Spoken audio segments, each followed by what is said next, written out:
عوام کے لیے بڑی خوشخبری، پیٹرول فی لیٹر 74 روپے کم کر دیا گیا ہے۔ 400 روپے لیٹر تک پیٹرول کو لے جانے والے آج 74 روپے کمی پر شادیانے بجا رہے ہیں، جبکہ عالمی مارکیٹ میں پیٹرول کی قیمت $70 سے $75 فی بیرل ہے، اور ہمیں اس وقت پاکستان میں 74 روپے کی کمی کے بعد 305 روپے پیٹرول لیٹر مہیا ہے، جبکہ یہی پیٹرول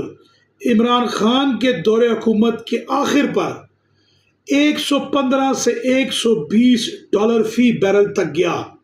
اور ہمیں اس وقت پیٹرول $150 فی لیٹر مل رہا تھا، اور آج یہ 75 روپے پر لے کر تو ہمیں 305 روپے فی لیٹر پیٹرول دے رہے ہیں۔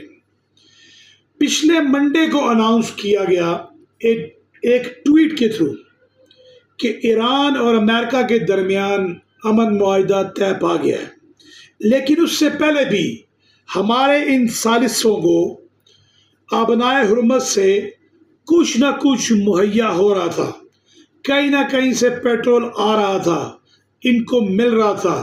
لیکن اس کے باوجود جہاں انڈیا اور بنگلہ دیش نے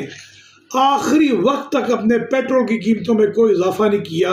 ہمارے پاکستان میں پیٹرول 400 کے قریب پہنچ چکا تھا، اور اب آج جو اعلان کیا گیا ہے اس کے مطابق کم از کم 200 روپے پیٹرول کی قیمت کم ہونی چاہیے تھی، جو کہ نہیں کی گئی، اور شادیانے ایسے بجائے جا رہے ہیں جیسے نہ جانے ہم پر کتنا بڑا احسان کیا گیا ہے۔